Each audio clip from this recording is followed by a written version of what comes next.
All right. Thanks again for joining me. Today, I am sitting down with Bob Raleigh. Bob Raleigh is the founder and managing partner of PathSight Predictive Science. Previously, he was CEO of Rockefeller Consulting and a longtime television executive at Carsey-Werner.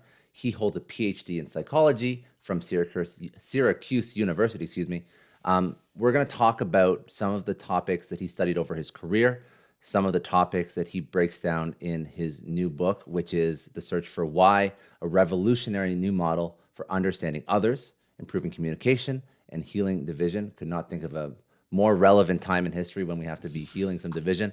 I'm going to let him describe what his book is about, but I'm just going to, at a very high level, the premise is that he's arguing that biological instincts are the most foundational determinants of our behavior, and that we're all born with a certain profile.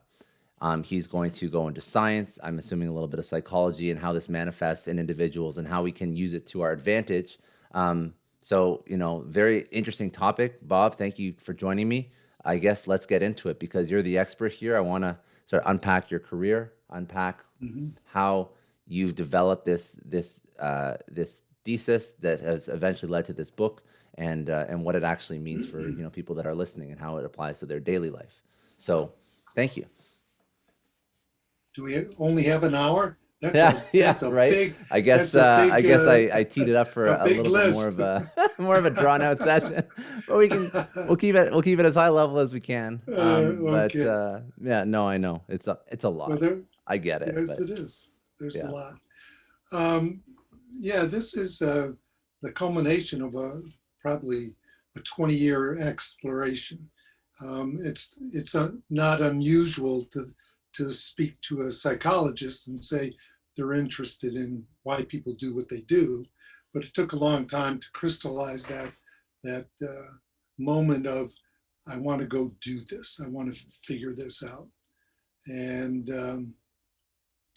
I started to play with this a long time ago, but it's interesting.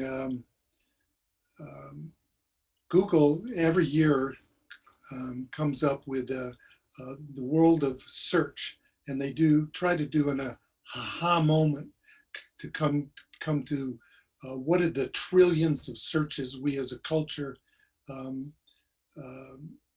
meant. So in 2017 they were said we were looking for love. In 2018 it was how do we do how do we do important things. 2019 it was looking for heroes, and this year 2020 they decided it was the search for why. Coincidentally the title of the book, and they said it really I think pretty succinctly. Why has been searched this year more than any time in the history of tracking searches. And they surmised that why was not just a casual question, but it was like looking for the root for something. And it was all sorts of reasons. We have a pandemic, systemic racism, we've got economic collapse, and everybody was looking for why. And why is really the question that allows you, if you don't have an answer to why, how can you reimagine something?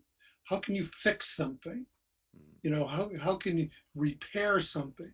So it made sense to me when I started to write the book for 2 years ago and finished this year, that why was really on everybody's mind.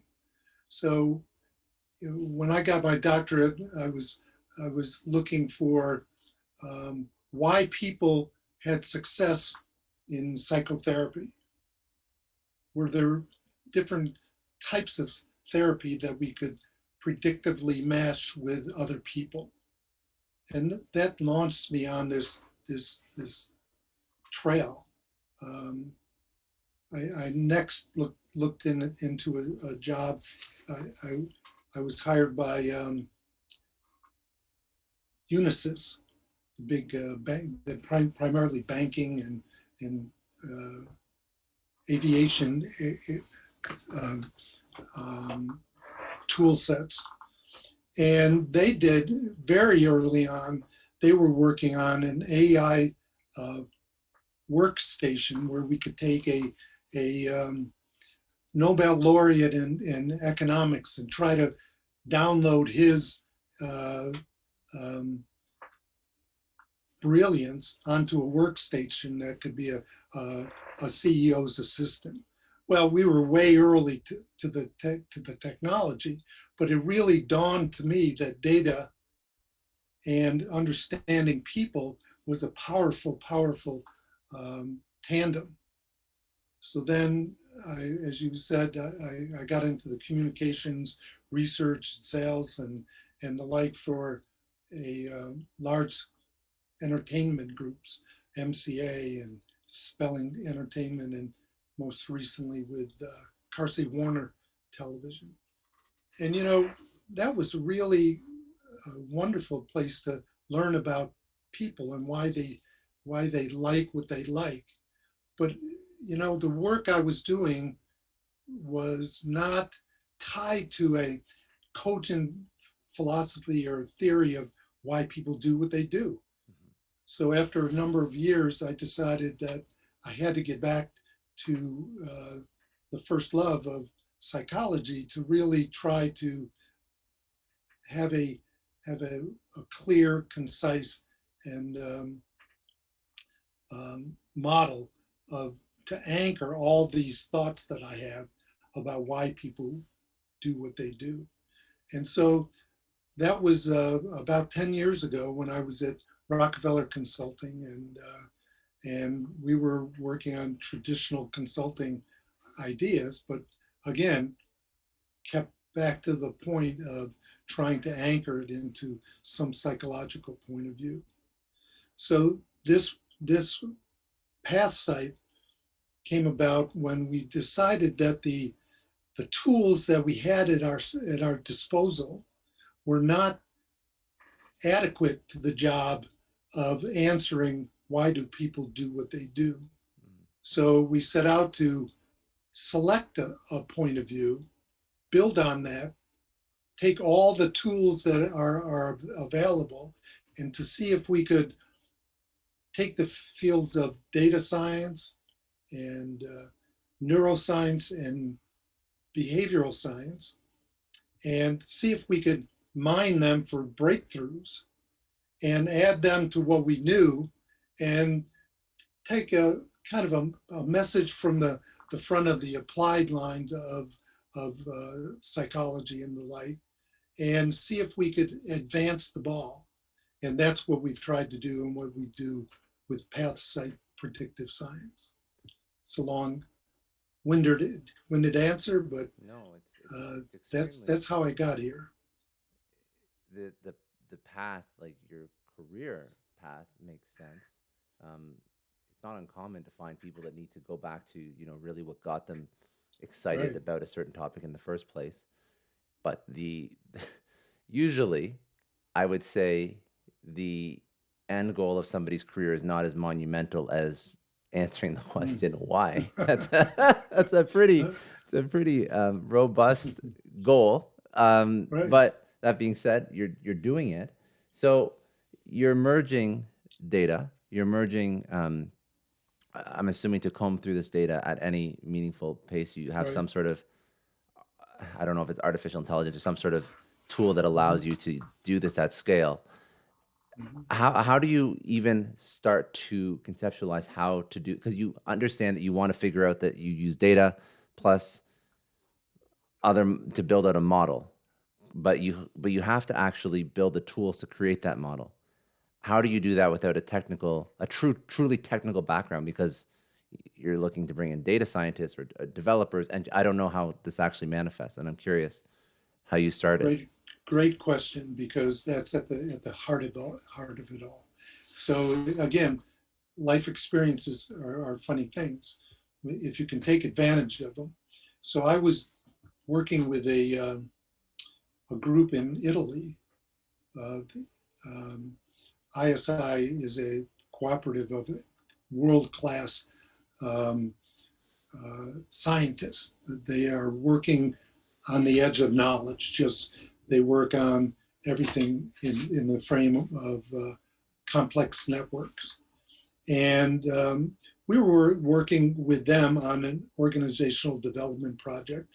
And just happenstance, the chief scientist said, "Well, what else are you working on?" And that was just at the start of, of just at the start of PathSight.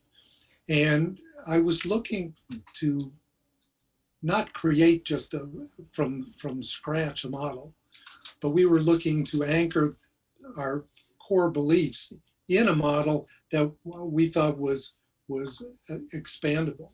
Mhm. Well, it turns out these guys taught me a really basic lesson about complexity. The complexity of connected networks, which the human interface is, especially today as we look at things like Facebook having 2 billion of the 7.8 billion people in the world connected to it. So that changes everything. But they said to me that the real ahas and breakthroughs come from the dynamic tension between two things. A really strong theoretical point of view to push your vision on things, to say, I think based on this vision, we could end up here. But it has to be melded with a very strong data component, because that's what keeps you honest. That's what tells you what we have. Um, It validates it. with the It score, yeah. yes, it validates it. It's a scorecard. You're right. So so we learned that very early, and so we started telling them of what we were doing, and they said, "We'd love to take a peek at your data." So there was the life experience of meeting somebody, and they are continue to be one of the most prolific um, scientists, data scientists around uh, complex networks. So they looked at our model and said, "We're not sure really what you're dealing with, but it seems to be substantial, and we'd love to uh, comment on it if you like." So we worked with them early on, and we developed our own data group that could interface with them. And eventually, when they went back to their core scientific inquiry, we took it over, and we have had a group of really sophisticated um, data scientists help us through the process. And after you align with these data scientists, then obviously this Takes is starting to hold, yeah, manifest. Yeah. yeah, yeah. So when I guess I'll ask you, when does this turn into I guess path sites, or is this like, when does this actually turn into something tangible that you can build a model out of, and what does that model start to look like? Yeah, so six years ago, we found that there was this melding of disciplines, and I became enthralled with the area of moral psychology. I, I, and that's a long story, but suffice it to say that if we believe that if the brain allows you to um, work or helps us figure out how you can create um, a moral point of view in terms of your decision making values and things like that. And if in fact you used all that brain power to create your moral point of view, Mhm. don't you think there was an aha for me that if that is consuming a lot of what your brain does, don't you think it would have ubiquitous use beyond moral judgments? Of And that course. was the premise of that Yeah. was that was the premise. So why take something and use it for uh, esoteric cho- uh, choices when it could be front and center in how you decide what you like, how you vote, Mhm. um, what you join, who you love, all those things are really moral decisions. So I really felt there was a great melding of those things with the models that we talked about. And so um, we took some basic decision making models and merged them with uh, an applied model of cognitive psychology to look at what we knew about how people make those decisions. And then we found that these moral decisions were tied to these deeply um, uh, embedded instincts that were showing signs of being significant all the way back to the Stone Age. So you may maybe have heard of a lot of the work of Jonathan Haidt and Moral Foundations. Um, those were the instincts that I felt, wow, finally we have a scorecard to be able to take some of these points of view, quantify them, and look for ways that they can influence decision making and behavior change. So we put all that together and started to look at what does the data tell us about what we could reasonably expect. And I guess I have questions about what that result is. But my Okay. before that, I think I would ask, is this is this a dangerous model to build? Is this a model that could Dangerous. cause like dangerous as if you can predict how somebody makes decisions? Could that be used to influence like I don't know. I'm trying to think of the implications of building out a model where you can predict certain things that certain people can do or decisions that they would make.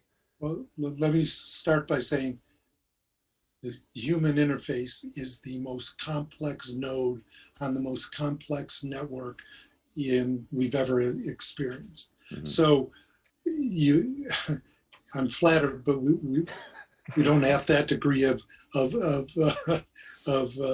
predictability yet. That's We fair. what we have is something that goes beyond anything we've ever had, but it's still, it still uh, leaves a lot that we don't know. But so what we've done is, for 100 years, the conventional wisdom was that demographics really could be used to tell us why we did these things, Hmm. you know.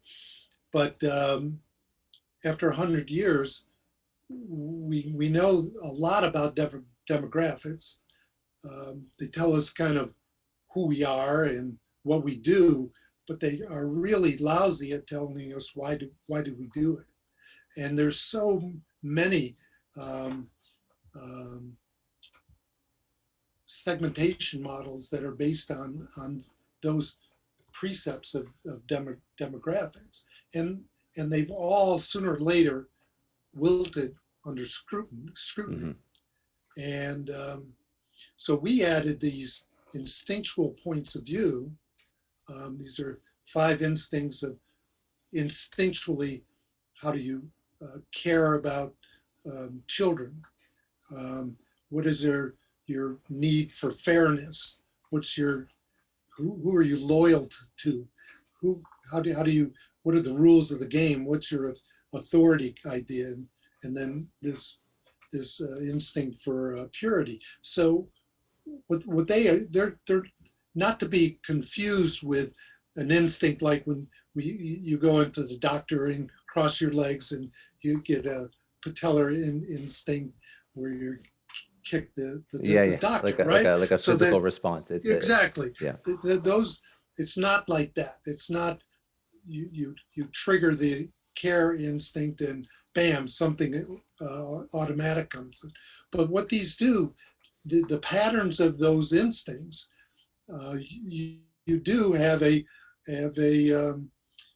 early in childhood. We've figured out that you have a pattern of which ones of these instincts you're sensitive to. Hmm. And what happens is, as you go through life and your your life experiences edit those instincts, we know that how you see the world, your worldview, is constructed by those life experiences and your instincts and your demographics and all the other things that we've known over the years go into creating an identity. And we've decoded that we think there are 5 of these instinctual patterns that we can identify, but 2 of them are really, really significant. And these 2 are what we see all the time referenced in our tribal world. You know, and they're referenced in politics Hmm. and philosophy and all sorts of things. But these 2 are really, really uh, kind of, we bifurcate the world in terms of these 2 major um, instinctual profiles. And then the 3 in the middle are the kind of the way we um, marry up which part of the of the 2 instincts are you most influenced by. So they kind of morph back and forth. So, So really, it's these two big ones that are really are the immovable forces. and the rest of the other 3 would, just to draw a parallel, would it be almost like a Venn diagram of crossover of various components between the Yeah, 2 major exactly, polarizing ones, and exactly. then the smaller? Yeah, exactly. Okay. And and and and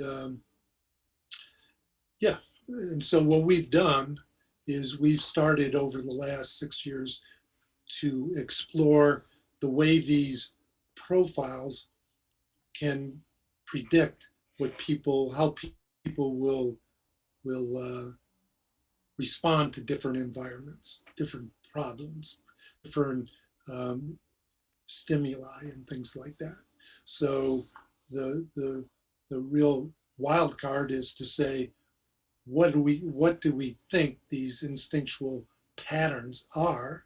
Because we've done a lot of the work on the back end of saying, oh, if we know you have this one instinctual pattern, likely you're going to be really uh, fair-minded. Empathy is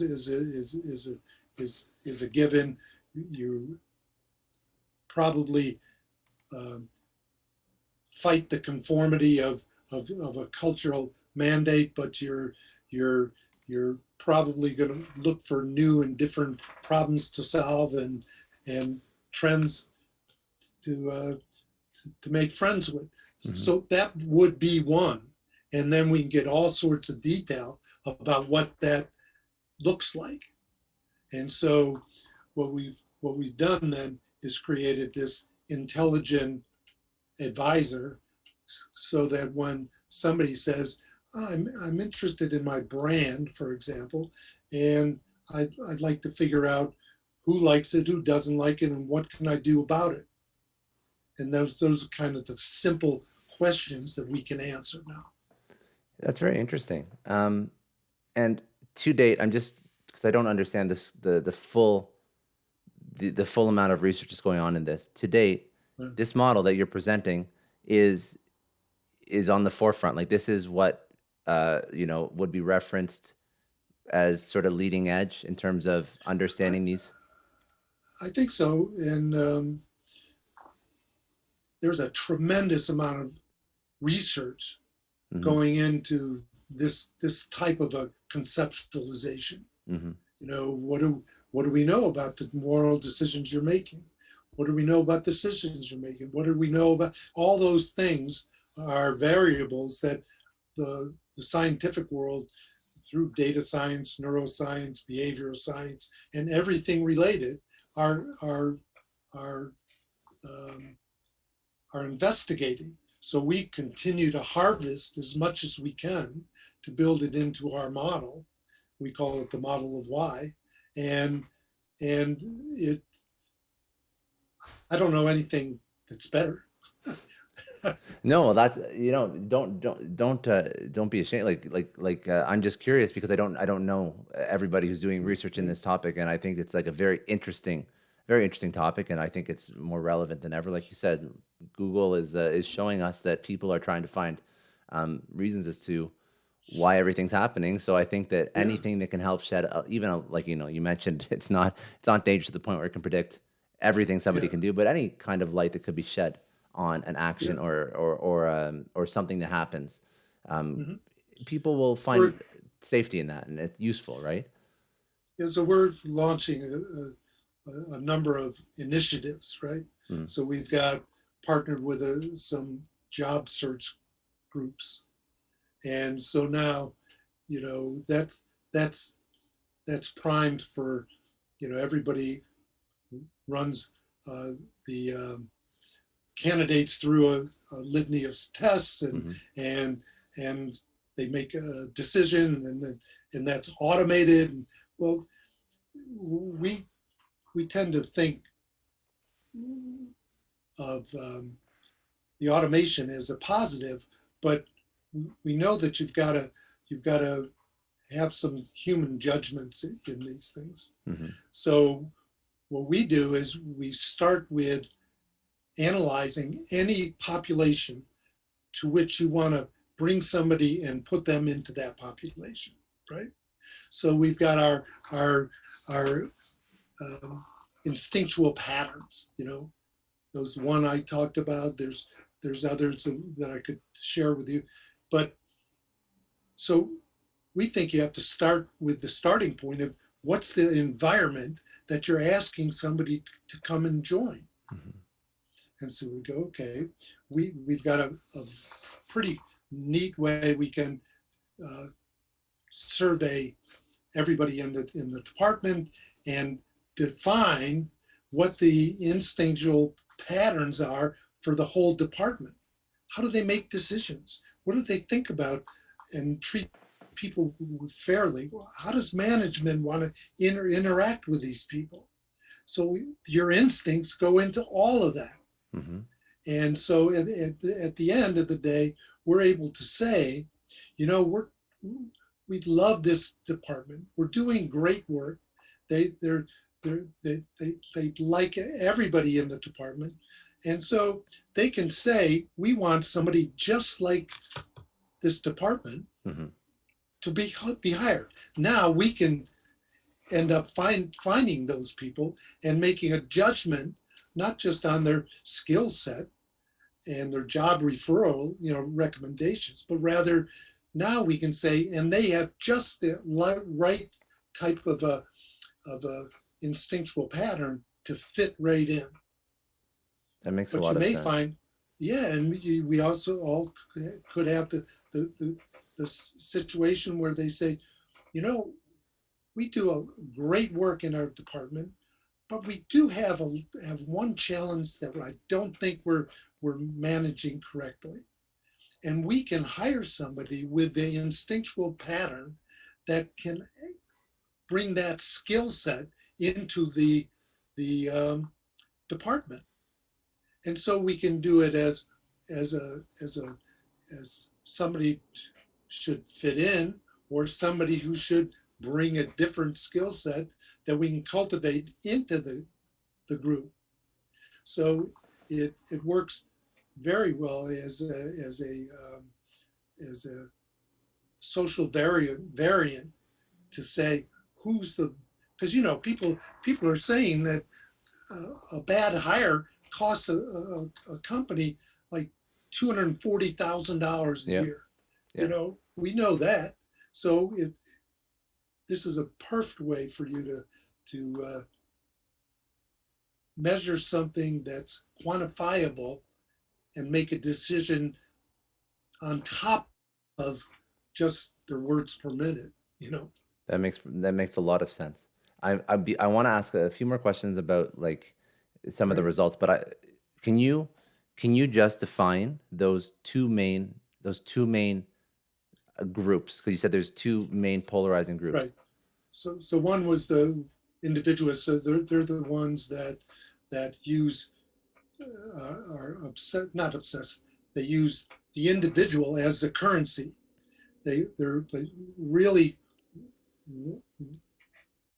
worry about fairness and justice for the individual.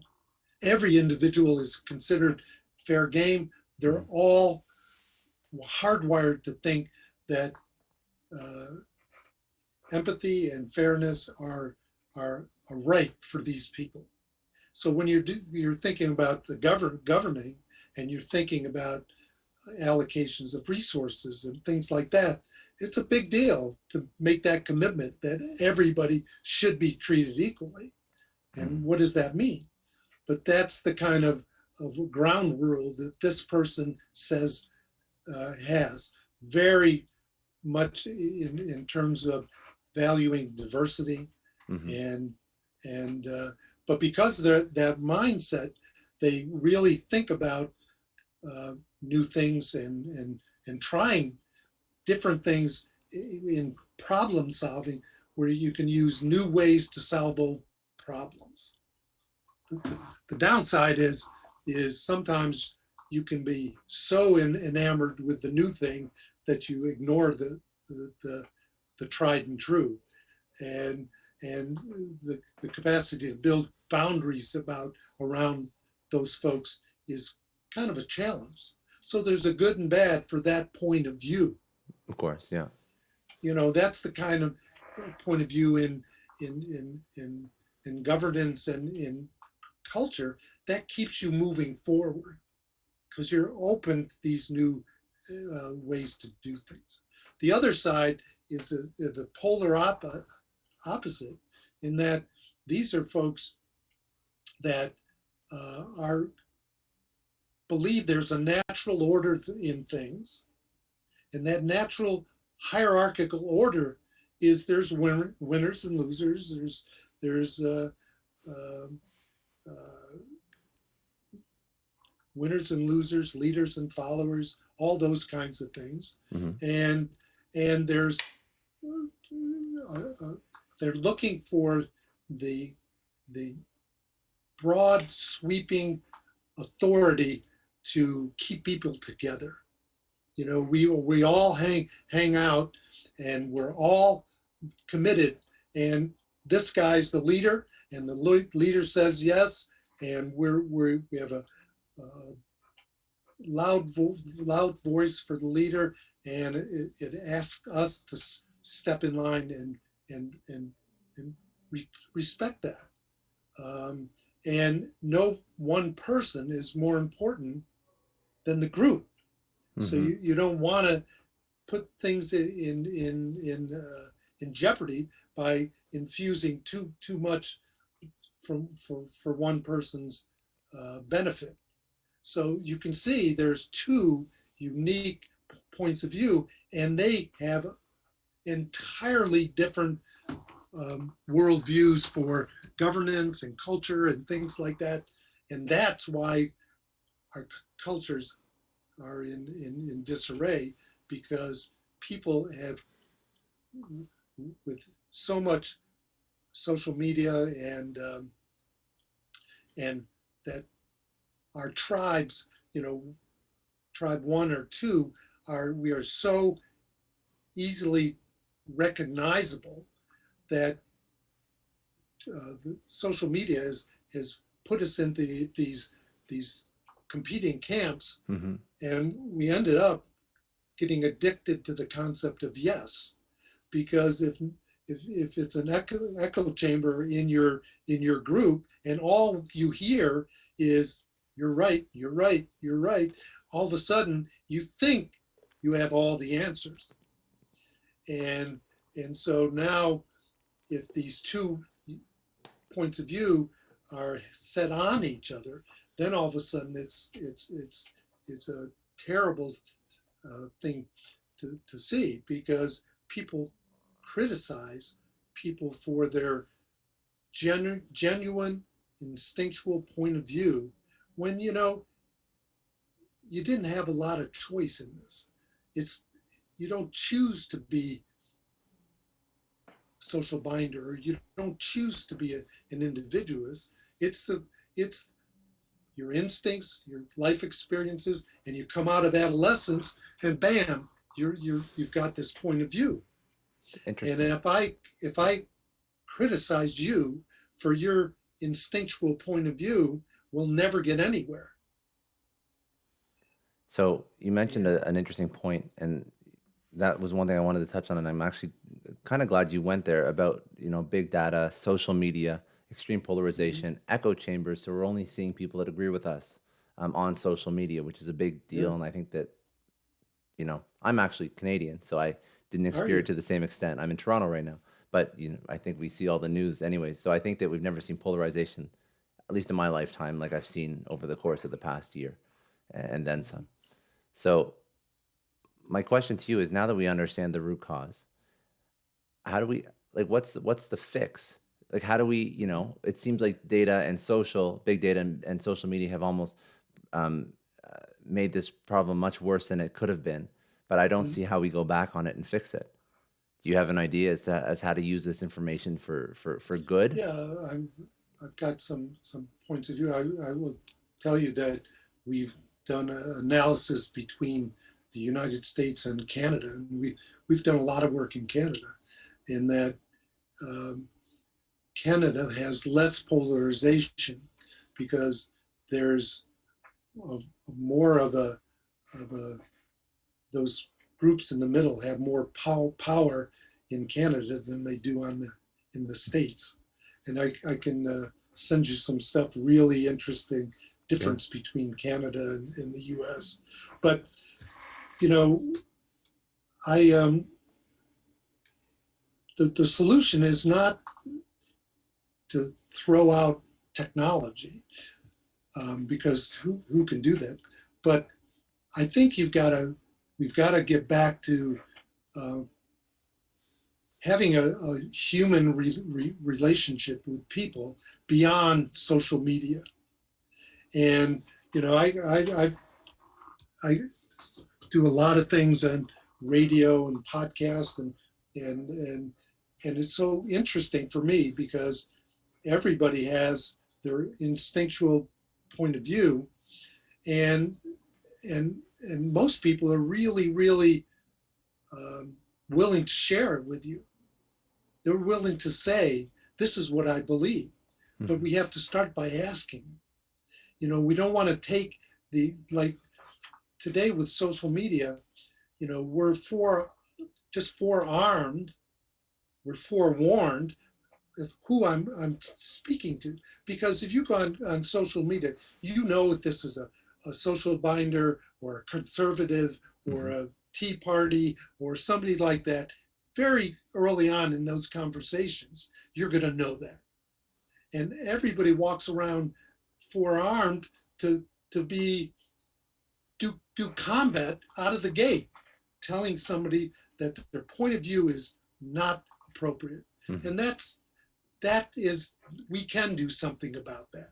We can demand that people have a little civility, and say, instead of saying, that's a stupid idea, how could you come to agree with that, and say, tell me about that. And what you find when you take people's points of view and listen to them, you diffuse that sense of impotence. Mm-hmm. that sense of no power, that sense of you've sentenced me to irrelevance. And that's the first step. We have to, we have to, and I know it's not a great sexy first technological steps, but that's what we have to do is reinvest ourselves in a human condition. It's it's an interesting problem, but I think that I think you nailed it. You know, if instead of just seeking out like-minded and blocking or removing ourselves from everybody, and I think it's almost been Yeah, further propagated by the fact that we're all isolated at home. So you it, can't even have it's those in true. person, and a lot of communication is lost on us when it's over video or just text, right? Yeah. But if you seek out the other side and you Mhm. seek out alternative points of view, I think that would make your social media experience less of an echo chamber and more of a learning experience that would probably solve many of these polarization issues. But it has to be like intrinsically motivated. Like you can't force somebody to do that. So they have But to, when you look at what happened 2 weeks ago, yeah. um, I sense, and this may just be a unique moment in time, but I sense everybody kind of stepping back from the brink Hmm. and saying, "Oh, we almost went too far." Hmm. And I'm seeing, and it may be anecdotal and it may be temporary, but I'm seeing people starting to say, "Yeah, I think I got to find a different way to do this." And and then if you can find your way to work on a project that's local, the national stuff is almost untenable. But if you can work on a local project, I've seen people all the time get into a project and they say, I wouldn't have voted for that guy for dog catcher, Hmm. but I can work with him. I want to get this school done. I wanted to get this charity. I want to get to do this. And that's another way to get people into challenging their points of view. Yeah, it's very, very smart. Mhm. Very smart. Um, I want what I like to do. So when I break down these interviews, I kind of start off with what you're focusing on now. Then I like to go into some more Mhm. personal details about your career and your successes because I do like to sort Mhm. of bring you back into it. But before I sort of I don't want to pivot away from this because it's very interesting. But we That's touched on a fine. lot of points. Is there Yeah. anything else that I didn't bring up that you thought was important to sort of bring up in line with what we just spoke about? Well, I think one of the things is, you know, we think that we develop whole person insights. So these are things that we can break off and do things like recruiting and job hiring. Mm-hmm. But really, we're working on holistic solutions for remaking the culture of the company. Um, any human capital challenge is one that we think we're uniquely qualified to opine on. So we think it's marketing and it's product development, um, uh, benefits and benefit management. We'll do some really breakthrough stuff on healthcare and people who are not likely to have access to healthcare. How do we get them uh, reintegrated into the marketplace? So those are. I just wanted to see the expanse Mm-hmm. of what we're working on. So thank you for And that. no, no, I think it's incredible work. It's very interesting. And obviously, interesting is probably an understatement. It's more like like it's like, society defining if this Yeah. keeps moving in this direction. So, in this particular book, because this was obviously, what drove most of this, or was the result of a lot of this research.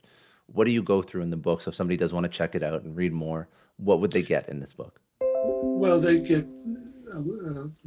the first part is evolution of how we built the model and the building blocks of the model. Okay. So it's pretty detailed, but it gives you a real ground up approach for what it is.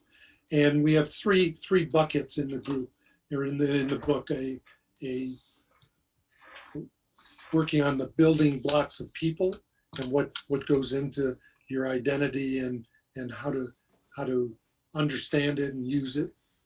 The next is that the ecosystem of social and work and school and all those systemic engagement. How do you fit into work? How do you take your building blocks of your identity and apply that to a career? And what are the things that are going to be important to you and not important to you? So that systemic ecosystem is dealt with in that way. And then the third is the population. What are the impacts for governance? What are the impacts for problem solving? What are the impacts for how we want to organize our government and make better decisions in that regard? So those are the three buckets of the book. Very interesting. Okay, good. That's very good. Okay, so I'm going to ask just some questions about your career. The first question I usually ask is I'm gonna reframe it a little bit, but normally it is, what would somebody do to pursue a career similar to yours? Now, you have an interesting career, so I'm not going to ask that. What I'm going to ask, first of all, if you look inward, what traits have you discovered in yourself that you recognize in why you chose the career that you chose?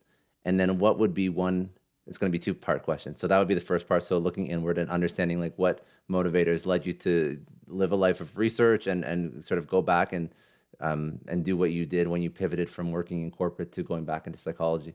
But then secondly, the second part of that question would be, what would be a one piece of advice that you would give somebody looking to align their career with their motivators? Are those fair questions? Because I'm just really curious Sure. as to, okay, so I'd like you to go into that because that's very interesting. Well, for me, it was, I knew that I was going to pursue psychology early on. I had just some family experiences with early on in my career. My grandmother, interestingly enough, her husband died, and 40 years old, she went back to Syracuse University and got a degree in social work.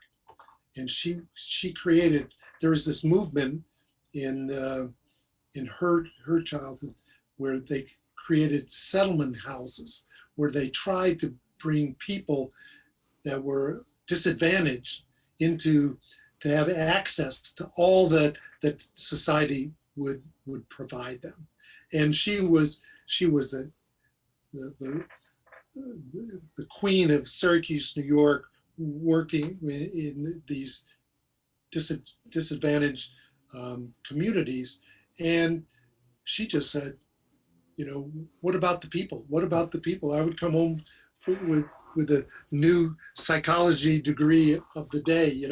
Now we're going to talk about behaviorism and cognitive, and each time she said, but what about the people? What about the people? And so I knew at that moment I was going to be in that business.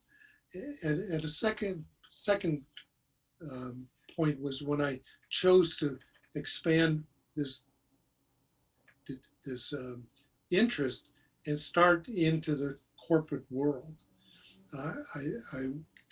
Nobody in my family had done that. I was the guinea pig, and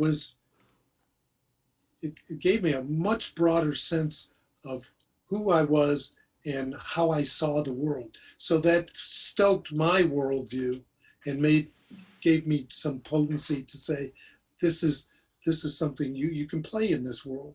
So I was pretty successful at that. And then I decided to return with psychology, because I really felt that was the opportunity to make some statement of an impact. I'd seen the corporate world. I found it lacking, and some of the reasons I found it lacking, I felt was in my control to opine about that. And so that was how I envisioned the how this worldview has served me. So No, very good. Very, very good. And then the second piece of that was, if somebody was going to ask you, you know, I'm looking at career options. What would some advice for me be if I want to align my profile? I guess I have to figure out what my profile is first, but how would I align that yeah, with a so career? I would say I would spend a fair amount of time trying to understand what's, we all have a worldview that's uniquely ours, but we can have glimpses into that by looking at how we process these instincts and incorporate them into your worldview. Mm-hmm. And when you feel comfortable about delineating what's really driving you, that's going to really free up the the choices. You'll be able to make much more informed choices, and you'll be able to, I think, be at peace with that, because there's a lot of ways people can get to certain runs on the ladder, Mm-hmm. but there's a very few ways that you can feel like you're fulfilling yourself based on your intellectual and instinctual points of view. So I think that moment of, we now have tools that allow us to shed light on those factors, and I think you should take advantage of it. And then at that point, then go know that no single decision is not reversible. Mm-hmm. So if you make a mistake, it's just a mistake. Good. No, good advice. Good advice. Um, what's a resource? Could be a person, a book, that's helped you along your way that you'd recommend somebody go investigate. That's a that's a I would recommend Jonathan Haidt's The Righteous Mind. He did a great job of making that concept accessible to Mhm. all, everyday people. And that would be a great book for people Good, to good. consult with. What would be a lesson that you would tell your younger self? I think to trust your instincts, to because ultimately that's what you have to live with, you know. And don't take a job for the money. Take the job for all those classic um, job advice Yeah, things. But if you can get in touch with the needs and the wants that you have um, in your possession, man, you go hard and yeah, trust them. good. And last question for you. You've had a 10-year career and you've done pivots and you've come out successful. Now you're sort of leading the edge on research in this particular area. But Mm-hmm. my question would be, what does success look like for you? I'm one of those ones that um, it's a deep satisfaction that you've done something worthwhile. That's, for me, is is what success work. Good. looks like. Okay, very good. My most important question, where do people connect with you? Where do people find the book? Do you have links that you can give? I'm going to link everything in the show notes as well, but where do you want people to go? Um, I'm accessible at pathsight.com, PATHSIGHT. We're on Instagram and Twitter and all those types of things. Okay, So good. we're there. And the book is Amazon, Target, all the usual, Barnes and Noble. Good. So pretty widely distributed. Good. And I'll link what I'll do is I'll link the Amazon below too, so people can find it on Wonderful. Amazon in the show notes if they want to go check it out.